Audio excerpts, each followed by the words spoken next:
Warga Palembang diminta bersiap membayar air bersih sedikit lebih mahal. Pasalnya tahun ini PDAM Tirtamusi berencana menaikkan tarif air. Kenaikan tarif rencana diterapkan mulai Juli 2022. Selama ini PDAM Tirtamusi mengenakan tarif Rp4.000 per meter kubik yang sudah berlaku selama 10 tahun. Tarif tersebut merupakan salah satu yang termurah di antara perusahaan air bersih daerah lain.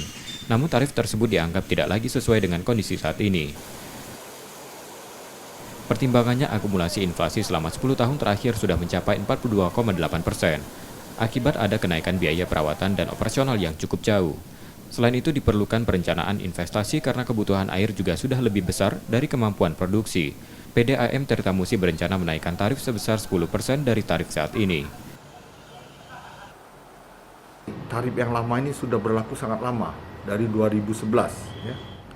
Kita juga menyesuaikan dengan adanya inflasi. Jadi inflasi selama 10 tahun lebih itu sudah terakumulasi 42,34%. Akibatnya apa? Akibatnya ada kenaikan dari biaya obat air, biaya listrik, biaya pegawai, kemudian biaya perawatan. Itu mengalami kenaikan semua. Rencana kenaikan tarif tengah dalam kajian, mempertimbangkan kondisi ekonomi di Kota Palembang yang mulai membaik pasca pandemi COVID-19. Sejumlah tahapan akan dilakukan mulai dari survei ke pelanggan, koordinasi dengan DPRD Kota Palembang, dan persetujuan wali kota. Pelanggan berharap naiknya tarif disosialisasikan menyeluruh agar tidak terjadi kesalahpahaman.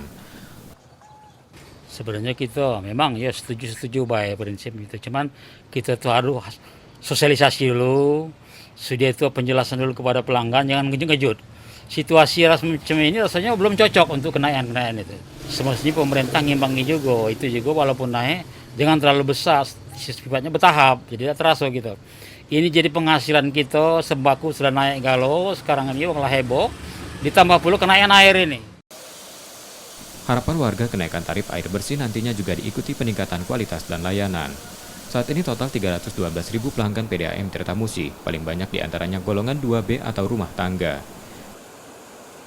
Rizky Nurmizan, Kompas TV, Palembang, Sumatera Selatan.